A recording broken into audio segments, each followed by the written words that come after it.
All right, we might get this webinar underway. We'll hand over to you now, Nick. Okay, thanks, Linda. Good afternoon, everyone. My name is Nicholas Chu. I'm the Operations Director at the HRIA, and on behalf of the HRIA, I'd like to welcome each and every one of you to this afternoon's webinar. But we're very fortunate this afternoon. We have Matthew Webber with us. He's presenting Fit for Disruption, how to transform your business and thrive in times of rapid change, and a really sort of pertinent topic in the current environment that we're all experiencing. So some of you might have already dialed in for some of the other webinars, and I'll also run over a few things as I have in the past. But obviously, HIRE20, the physical conference and exhibition, had to be cancelled due to the COVID crisis. And so over the last few weeks, the National Office has been preparing this virtual conference. What we want to do is make sure that all of our members are well positioned to survive the crisis, and also be well positioned to accelerate out of this and regrow their businesses. We spent the first few weeks of the crisis hitting the phones and calling a lot of our members, and we heard a lot of tough stories. We also heard a lot of sort of uplifting stories as well. So we really hope that you guys get a lot out of this webinar series. HIRE20 couldn't proceed as per normal, but we were very fortunate to have sponsors for that, and we'd like to acknowledge those sponsors. More than anything, we're also looking forward to working with these sponsors, our exhibitors, and also all of our attendees for HIRE21, which has just been announced, and it will be taking place in the Gold Coast. Popular venue for a lot of our members. We've been there a lot of times. It's always a great event, and we're really now working towards HIRE21. A little bit of housekeeping for you guys before I hand over. Number one, we will have a Q&A functionality available for everyone that's participating. If you have any questions during the course of the presentation, please enter them, and we will try to answer them at the end of the presentation. If we can't get to all of the questions, rest assured we will get back to you. If you have a question which might be a little bit more sensitive in nature and you don't want answered live on this webinar, still contact us, and we're happy to put you in contact with Matt for him to address that. Secondly, we'll be running a number of live polls during this webinar. Once again, encourage you to participate. We get some great insights out of this, and it allows us to sort of understand where your key concerns are and where your key interests are in terms of the topics that we present. We also have the chat function available. So if you are having issues with audio or visuals, please put up something on the chat forum. The always wonderful Sally and Linda are in the control room, pushing the buttons and making sure everything works. So if you put something up in there, they'll be paying attention, and hopefully we can rectify it sooner rather than later. Finally, we are also recording this webinar and all the other webinars as part of the HIRE20 Virtual Conference. So we encourage you just to absorb and enjoy this webinar, and rest assured you will be able to look at this later on down the track in the member portal part of the website. Also, you can share it with any of your colleagues that you wish to share it with as well. So there's going to be some great resources that are available coming out of this series. Okay, so without further ado, I will hand over to Matthew Webber, just in way of a brief introduction. So Matthew brings 20 years international and domestic experience in finance and commerce and large-scale operations and transformation programs. He's worked across the globe with a number of organisations, creating immense change within these organisations. He's an author, a speaker. He's also a founder of the Minark Group, which specialises in strategy and program delivery and training organisation that focuses on driving businesses' performance. We're very fortunate to have Matthew with us. So without further ado, welcome Matthew, over to you. Thanks, Nick, and thanks for having me on the webinar. And I just want to say thanks to everyone for making the time to join the webinar today. I know everyone's pretty busy and there's lots of pressing priorities out there, so I really appreciate everyone taking the time. There's, it's funny times out there, so I guess what my goal for today is to try and give everybody I don't know, like a positive sense about what's happening, and that there's actually ways to work through these times. But even if it wasn't COVID, I think these, and you know, which I'll make the point, the book was written pre-COVID, and COVID was certainly not in the thinking. So the principles are definitely for normal business as well. It's just that probably in these times they're it becomes a little bit more pertinent. I'm associated with, I've been asked to join today, but I joined through a relationship I've got with SA Training and Aileen Hiskins, which I'm sure is familiar to many people on this call. So I'm very grateful to work with Aileen and her team in delivering brilliant programs. My organisation, Monarch, quite simply, what we do is we help organisations be more commercial and have the opportunity to profit from disruption, and we do that by working through our methodology and the principles that we've developed over time. So what I'll do now is I'll just quickly share the screen, and then we can move through the presentation. So I think we've certainly done enough about Matthew, but I do want to touch on the disruptive environment. We will talk about COVID-19 because it is there, and I know everyone's probably sick of hearing about it, and everyone's probably in the mode of just wanting to move on. I'll talk to the group around what the disruptive model, what the fit for disruption model rather. So there's a typo there. I'll talk through what the model is and how to apply it. And that's probably where I spend the most of my time on the presentation.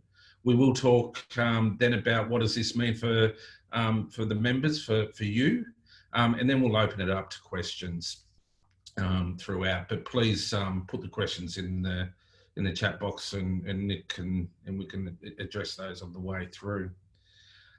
As I've mentioned a number of times, this book was I wrote the Fit for Disruption book, which was released in April of this year, and it was written in a time of pre-COVID. So I had no idea that this event was taking place, and in actual fact, we were making a decision about whether to publish it or not, but fortunately, we did, because we felt that it would probably give the opportunity, even if it saved one job or helped one business, then we felt that was a worthwhile exercise.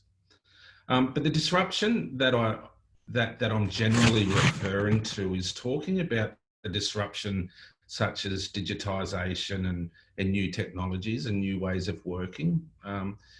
We only have to look at our mobile phones now and look what they can do, and our whole lives depend on those, and there's not a lot we can't do, with our phones. But technology influences every aspect of our life, and how we respond to that's going to be very important, and it's going to be very important to how we operate.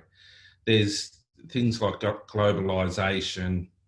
We only have to see at the moment, putting COVID aside, you look at Trump and a few of the other political leaders, even Scott Morrison in Australia,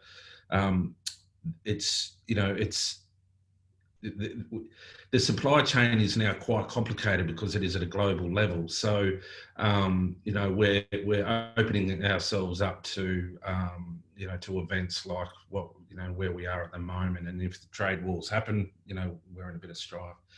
But there's also this tendency, we have this now economy. People want things now because we have so much information and access to things.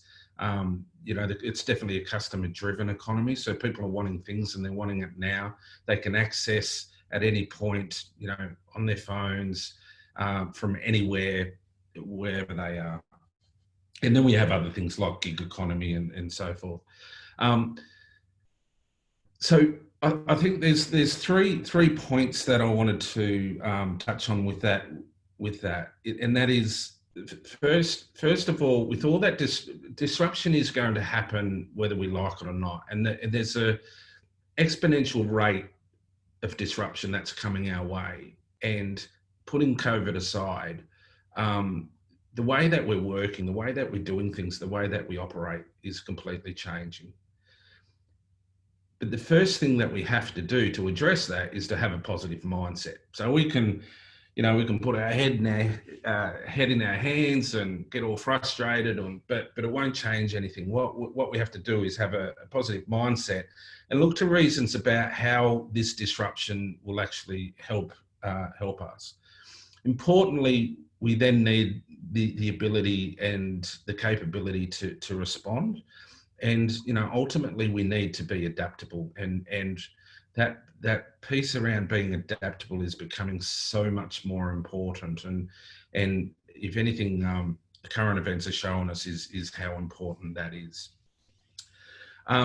With COVID, and I won't spend much time on this at all, again, because I think people are probably sick about hearing about it.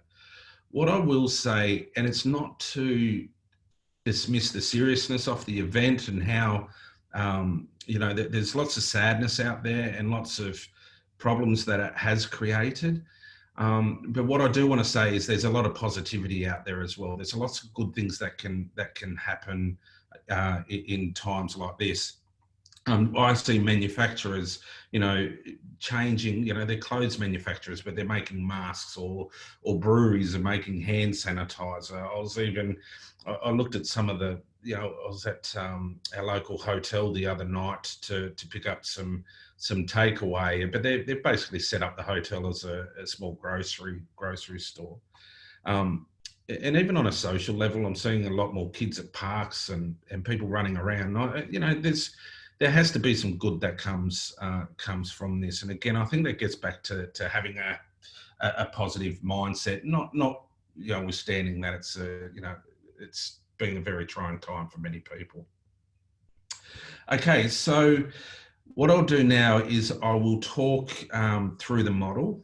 And this gets back to the point that I was making, that, it's fine, we can, we have the mindset, but we actually need a framework by which we can apply to move our way to either prepare for disruption or to be able to respond to disruption. And deliberately, there's three elements to it, and they are: be commercial, create solutions, and affect change.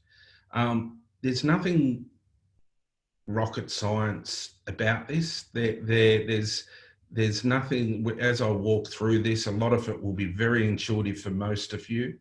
But it's just about putting it together in a package and being able to articulate it in a way that gives you confidence that you're able to move through and be able to be fit for disruption.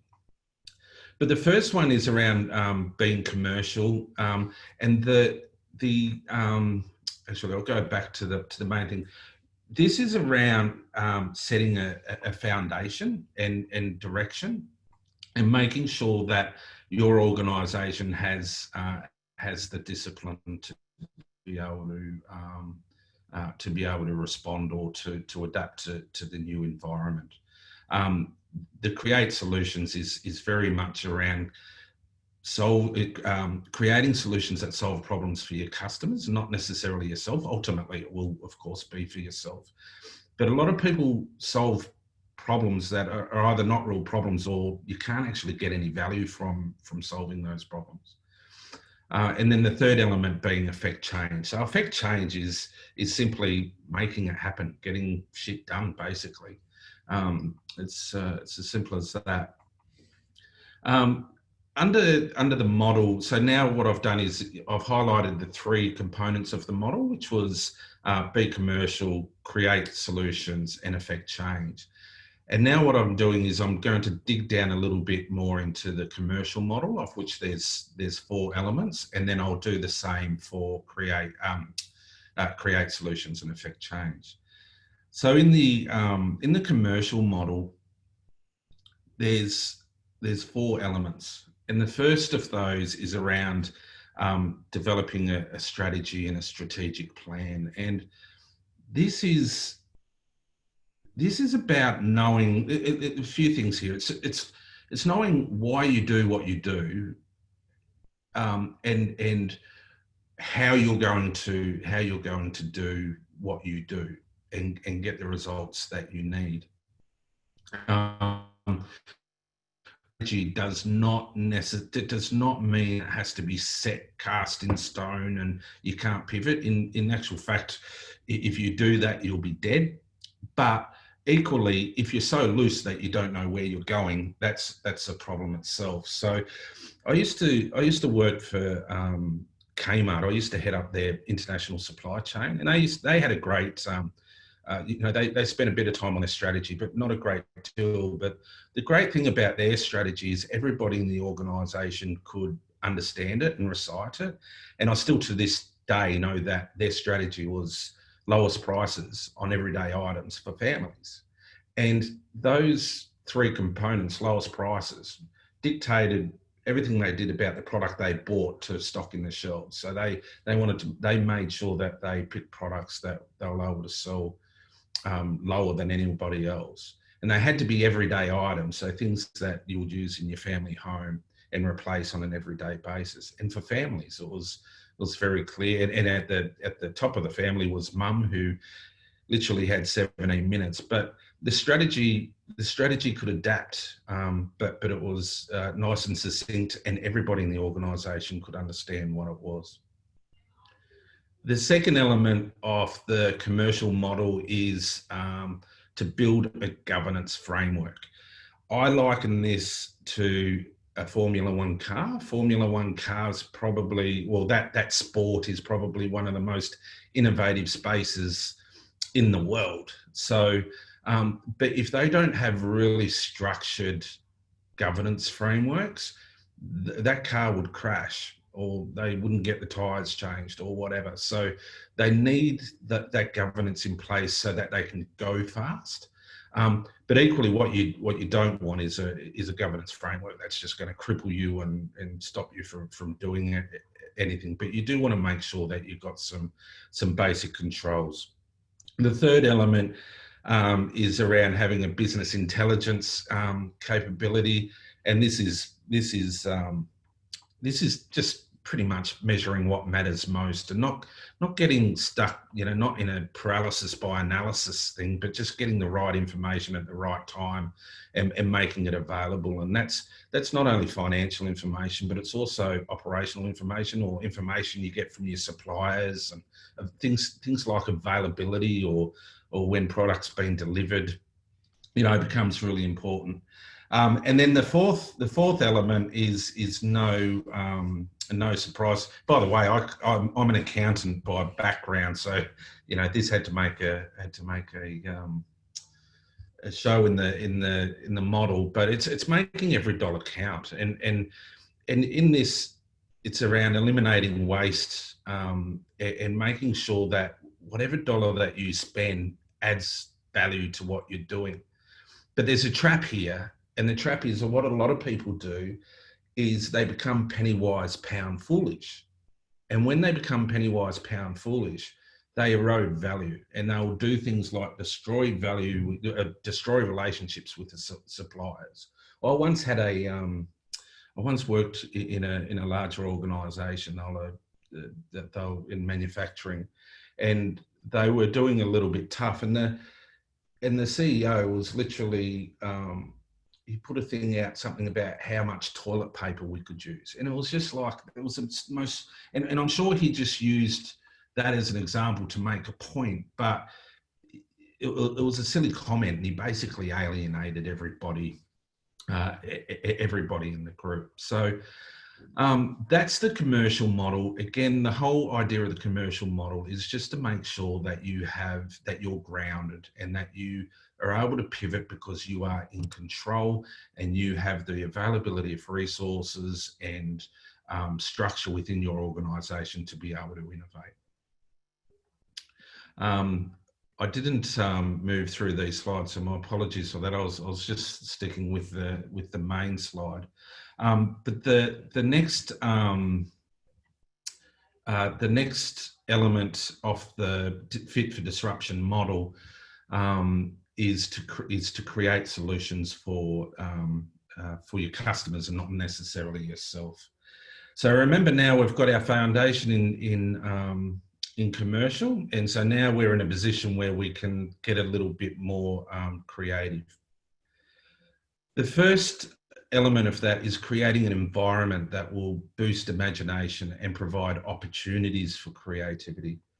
What we see a lot happen is organisations are really busy, and they're really low on resource, and they don't have the systems in place to be able to cope with anything. And it just seems like everyone's putting fires out, or they're dealing with problems, or they're dealing with today, and they never have any space for tomorrow.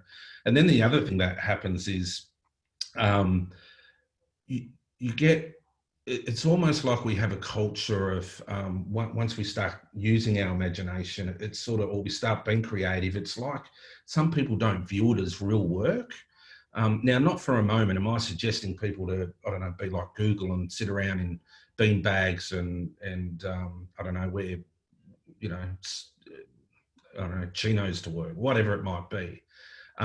But what I am suggesting is that, you know, create an environment that allows people to have good conversations and freedom to have that conversations without worrying about the panic of today. Now, of course, there'll be times where today must take precedence, but you must give yourself time for tomorrow. The second element is around having developing a mindset that supports your creativity. And the main one here that I want to communicate is around being abundant and resourceful.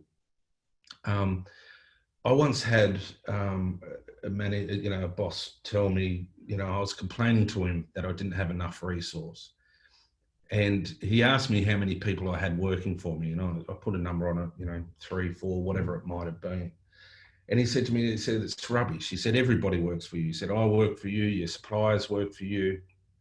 Everybody works for you. You just have to figure out a way to get the resource. So it was for me, that lesson came very early on in my career. But what it did tell me is that, generally speaking, there's so much out there that if we just connect with people, ask the right questions, and there's no shortage of people that want to help, by the way. I think that's one of the things that we forget. People do like helping. So it's just about getting in that mindset that allows you to think that you have the opportunity to make, to allow innovation to happen. And it could be even just opening yourself up to possibilities. My wife, her boss had, not that he was anti working from home or anything like that, but he wasn't open to it. But obviously COVID happened, and he certainly became very open to it there. So that's what I'm sort of saying about opening your mind. And now he's the biggest advocate for working from home. So it's just about making sure that you've got an open mind, and then you're able to look at all possibilities. I look at my mum and dad, for instance. They're stuck in their ways because they've been doing something for so long, and they need to be open to new things. And that's in a personal context, not in a business context. The third element is understanding that you're in the business of solving problems, and that you should, you've heard me repeat this a number of times today, and that is solving problems for your customers and not yourself. And here it's about really understanding your customer and immersing yourself in what their problems are. And it's not about sympathising, but it is about empathising with them and understanding the journey they're on and what their pain points are, so that you can actually help develop solutions for them.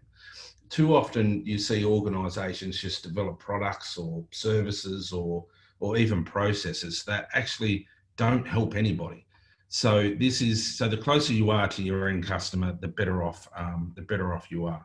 But the really important thing here is that there's no shortage of opportunities for you to work on in terms of solving problems.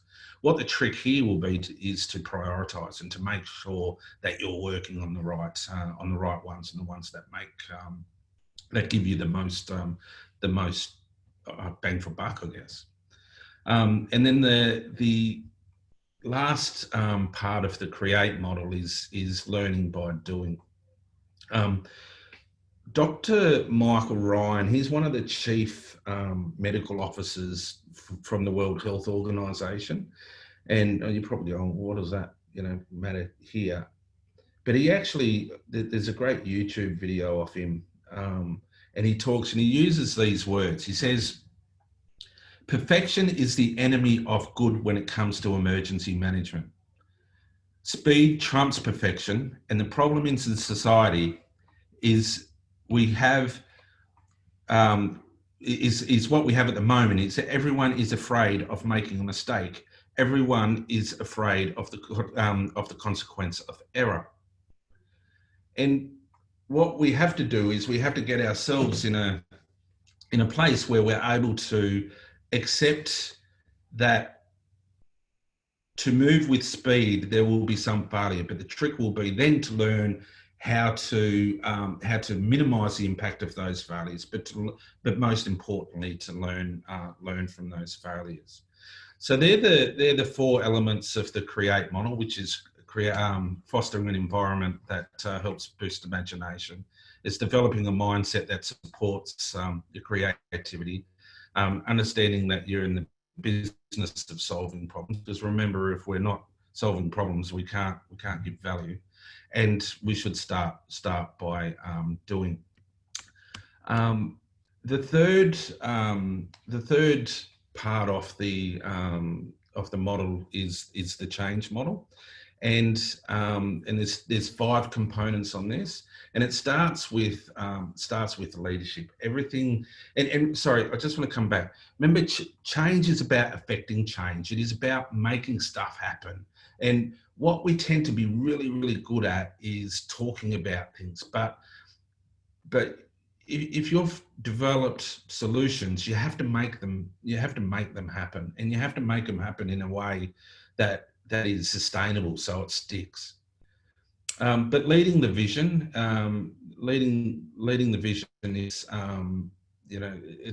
leadership is probably one of the most important elements. And I know Aileen spends a lot of time on this in the work that she does, and she does for very good reason. And it's because it is such a fundamental and so important to making things happen.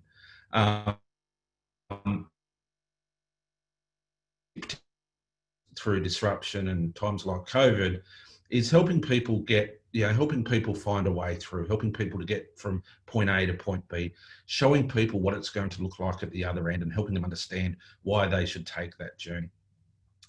The second element is just around building confidence in people that it can be done.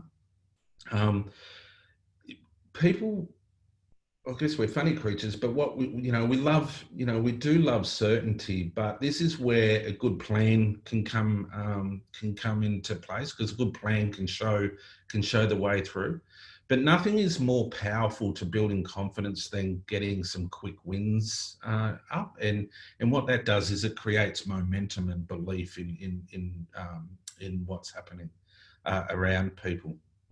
The next element is empowering people, and that's setting people up for success. So what happens often when we're changing is we change processes or systems or new ways of working, but we don't give people the tools or the training or the development or the space to actually to work through that.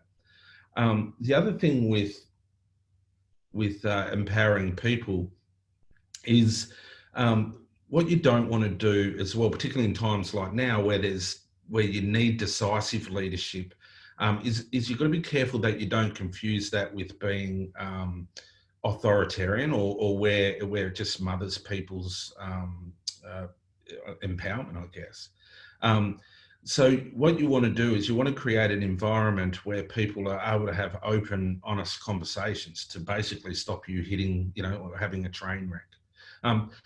But most importantly, particularly frontline people, they're the ones at the coalface. They're the ones that are going to be closest to your customer. They're the ones that are going to have that are doing the actual work. So they're the ones that are going to know how to innovate and create solutions, or even help you articulate what the problems are. The fourth element is around communicating effectively. And communicating effectively, you look at times like at the moment, there's just so much around and there's so much information. And what you really need to do is you need to find a way to cut through all that and to really make sure that your messages are heard and understood. Often we fall into the trap of thinking that once we've communicated, it's done. But the trick here is to making sure that people actually understand what the communication is. And then the fifth element for that is building the right team. So building a team that can actually deliver. And that's having people in the right roles doing the right things at the right time. But it's also importantly making sure that we have people that are aligned and actually want to do the things that you're trying to achieve. And there's nothing will bring things down more than having a toxic culture in your organisation led by one or two troublemakers. Nicholas, I've just realised I've missed the first chance for the poll.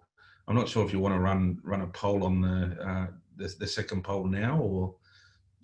Yeah, we can run that second poll if you want, Matt. Why don't we do that? Yeah.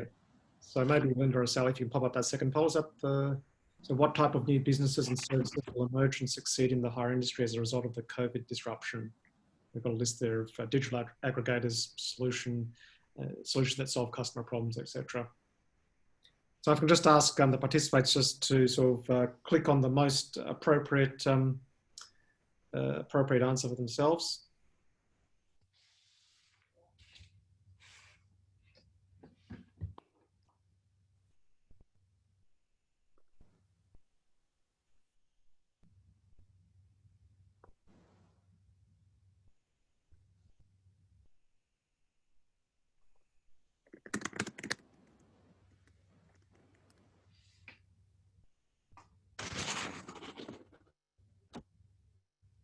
Okay, we'll just give it a few seconds and wait to see what comes in.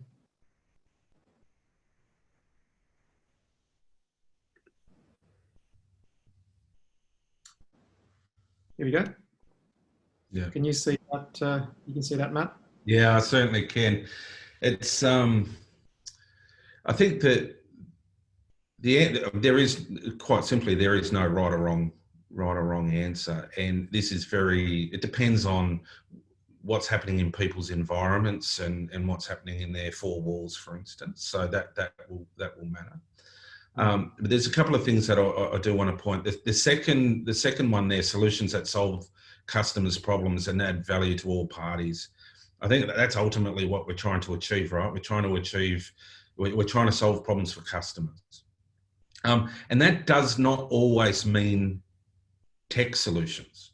So it doesn't always mean that you have to come up with some sort of fancy app or computer program that can deal with this. Sometimes sometimes some of the greatest innovations are process innovations, and which can fundamentally change the way things are done. And so sometimes low tech, no tech solutions actually are really, really helpful. So what we do, and the point is there is, yes, absolutely, I think digital aggregators will be involved, but just be really, just keep mindful of what you're trying to achieve.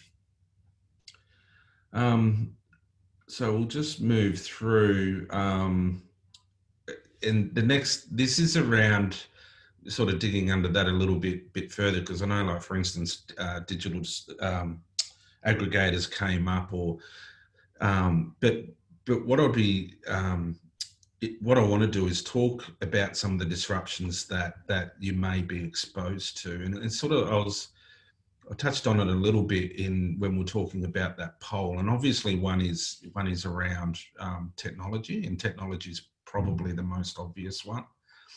And so technology can come in many ways. So, for instance, it can be that digital aggregation platform. But that might be something that really disrupts things and people need to get aligned with.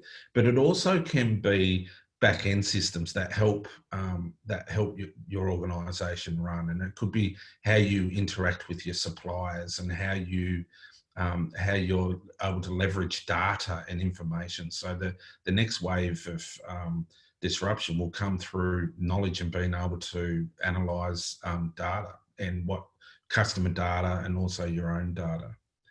But the other disruptions that will happen in this group, and there's a really important point that I want to make here, and that is disruption can come from anywhere at any time. And I'm not saying that to be negative, because I think what the positive is that if you are prepared, that's where you can extract value, right? It's the world we live in.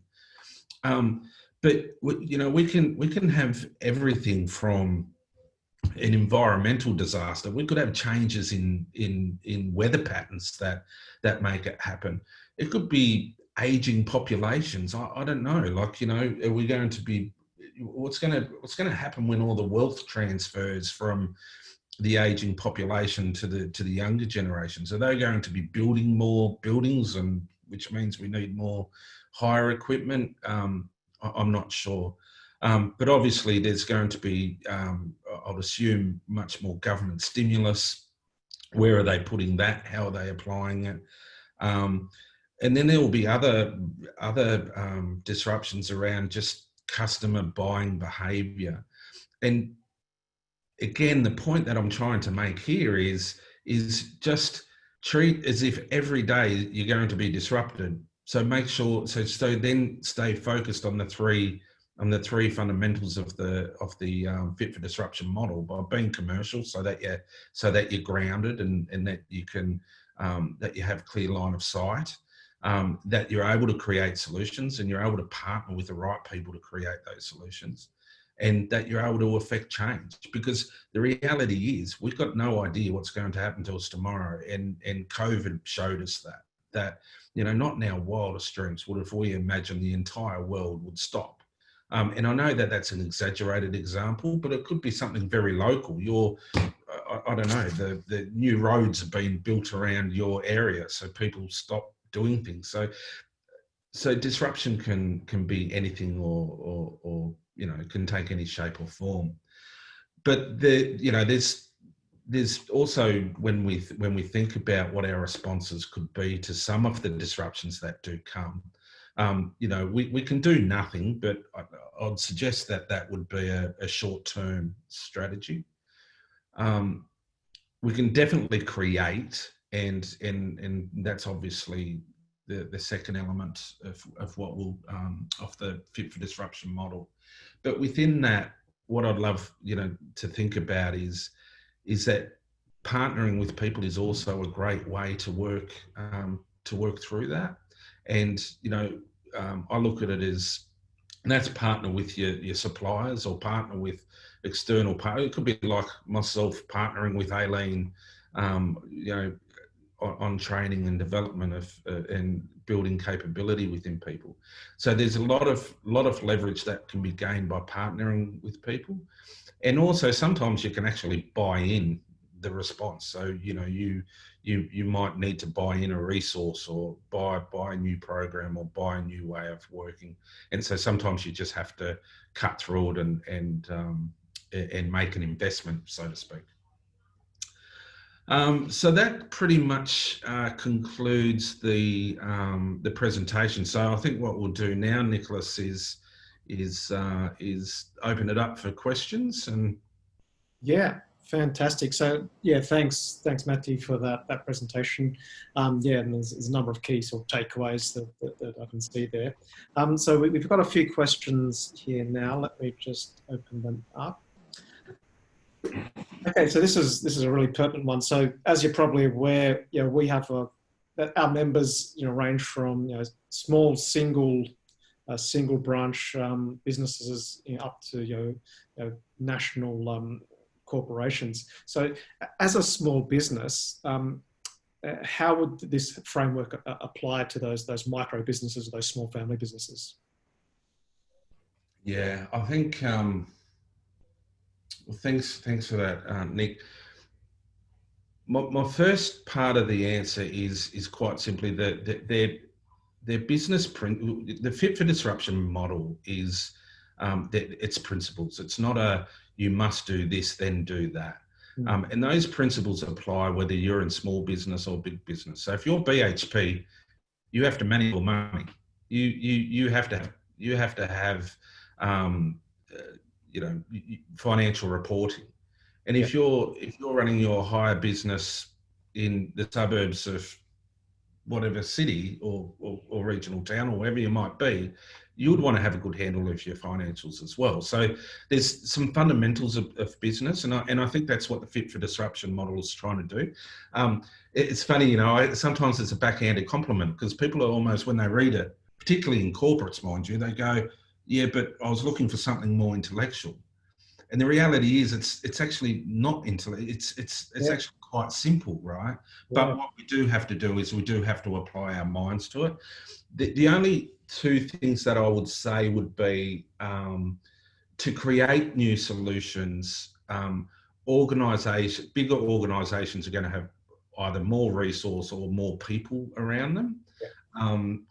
Just broader networks. So I think for this group is partner with people, network with people. This is why this forum is so great, because you're learning more and you're able to educate yourself on what's happening and the opportunities for collaboration or developing solutions.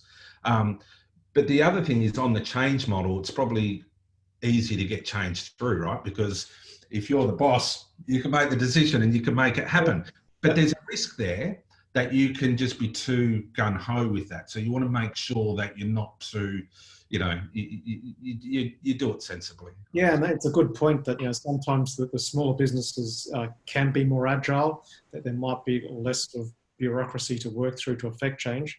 And I dare say that, to your point that you can't just go at it willy-nilly, that's where, to a degree, governance comes into play, and the model that you sort of put up there really spells that out. And that's why the commercial foundations, and I deliberately didn't call them financial foundations, they're commercial foundations, because this is about business performance, right? But it sets the thing. So for smaller businesses, it becomes even more important that you're very focused on having the fundamentals sorted. Yeah. Okay. Fantastic. And it's probably a good lead into the next question as well, because you did mention, the larger businesses will have more resources available that the smaller businesses might not have, and I guess this might speak to your fear of making mistakes as well. But what are the traps and mistakes that businesses can make when they try to pivot their businesses to respond to disruption? Yeah, but thanks again, Nick. I think the first thing I just want to pick up on, you said, with bigger organisations having more resources and that, right? Yeah. But bigger organisations are notorious for not being able to make change happen. So or be able to innovate. They just can't move. It's just culturally not set in their ways. So why is it that someone in their garage can develop a multi-billion-dollar business? I'm making it up now, but why is that? And that's because they're using a very creative part of their mind, and they're hacking, they're finding different ways, they're trialing and they're erring. Whereas the more resource you have sometimes can work against you because it doesn't force you into a path. Or you look at even like COVID now, and look at how people have I was walking my dog last night and I saw a neighbour, and they and they were telling me they work for a major UK health fund here in Australia. And anyway, they've got this program of works that they want to do over 10 years. And what should have, and there's an element of that, what should have taken them over 1 year to do took them 6 weeks to do, because they had motivation, priority, focus, which is, you know, I guess to answer your question about, you know, what are some of the mistakes. And I think one of the biggest ones is first of all, assuming that you don't have the resource to be able to make it happen. And just remember that sometimes that can be a good thing. And then the second part to that is making sure you prioritize very carefully and get really focused on what you're doing. You can't be all things to all people. You can't do everything. Yeah, so understand the why of your business. Yeah, absolutely. Yeah. Okay. So the next question. So the full disclosure is this is my question. One that popped up while doing the presentation. So one of the elements that you're talking about is change and creating a culture of change. And in some cases, you know, for me personally, that's the one that I might struggle with the most. It can be sort of nebulous or a little bit intangible. Do you have any sort of, you know, suggestions or tips in terms of what can be done to foster that culture of change, you know, like set brainstorming meetings with a team, for example, or whatever it may be? Yeah, I think, so I guess the question's at a very practical level. So what are the things that you can do? Yeah. And I'll be very, I'll bring it up and then I'll come back down to the practical level. The first thing you need to do is you have to have like-minded people. Yep. And you have to have people that are trying to achieve the same thing. That doesn't mean to say you all dance around in daffodil fields and have big group hugs and can't argue. That's not what I'm saying. You just have people that are passionate about achieving the same thing. And if you don't have that, you won't get change. But at a practical level, and I touched on it as part of the CREATE model. CREATE model, which is fostering that environment. You do need a framework. You do need some sort of, you can't be too, yes, it's important that you have freedom to express ideas and all that sort of stuff.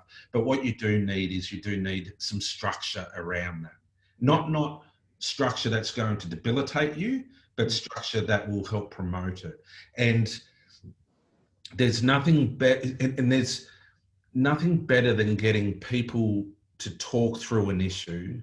And, you know, how often do we go and assume so much, but getting those people in the same room, having a conversation around a problem, and then first defining the problem, because if you don't define the problem, you know, you're gone anyway.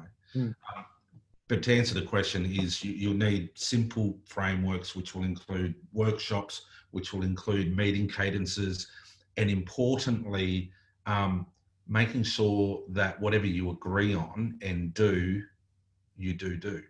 Yeah, understood. It's not just a paper promise sort of a thing. It's in a talk fest, nothing worse than a talk fest, right? You know, we're going to do this and we're going to do that, right? So it's not that. How do you make it actionable, and how do you make it and accountable? So people are accountable to it. Yeah, absolutely. Fantastic. So I'll just, for all the participants, if you do have any questions, please pop them up. The final question that we had come through, let me just have a quick look. Okay, yeah, so good one actually. Just to bring it back up to the top again. So there's I guess many elements to the Fit for Disruption model. So where would you recommend, you know, our members start? Well, you know, where do they start if they want to get on board? Yeah.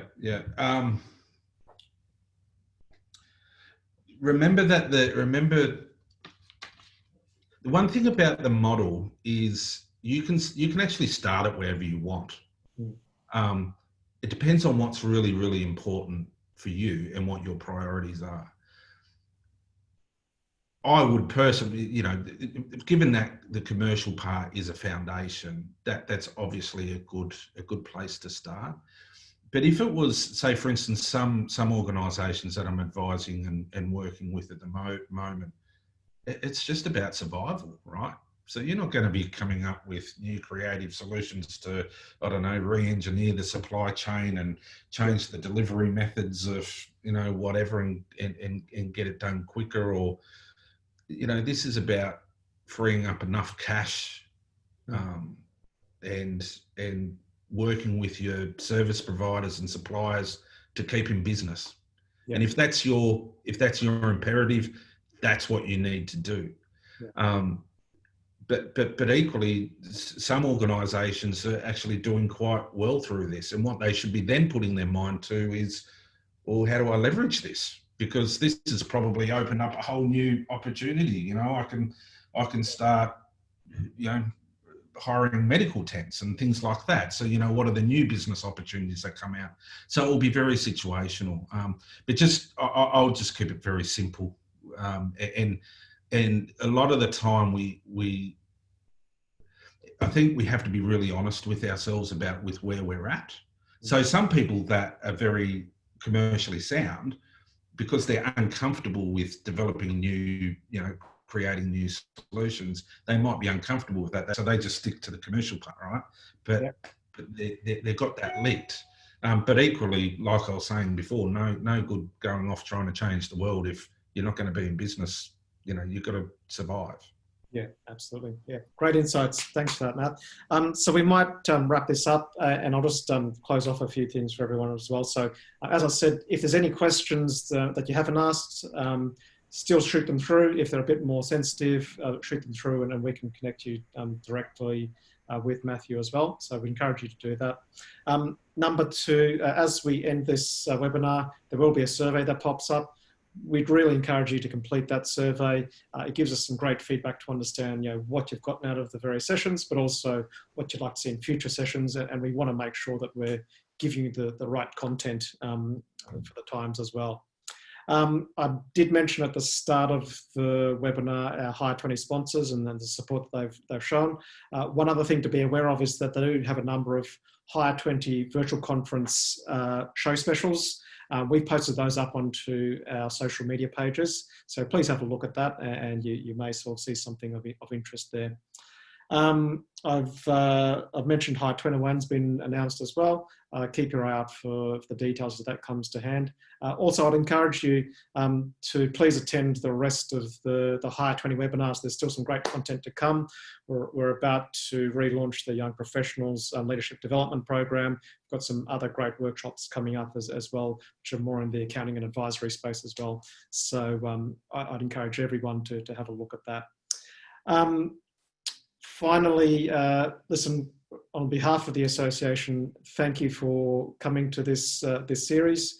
I would mention, you know, since this crisis has sort of unfolded, that the number one priority for the association, from the board of directors to the state committees, the national office, all the subcommittees and focus groups that are there, our number one focus is to support our members. Our number one focus is to make sure that you weather this storm, and also you're in the best possible position to grow your businesses out of this, and leverage and take advantage of the opportunities that will arise out of this unique situation. So on behalf of HRIA, we'll sign off and say thank you very much.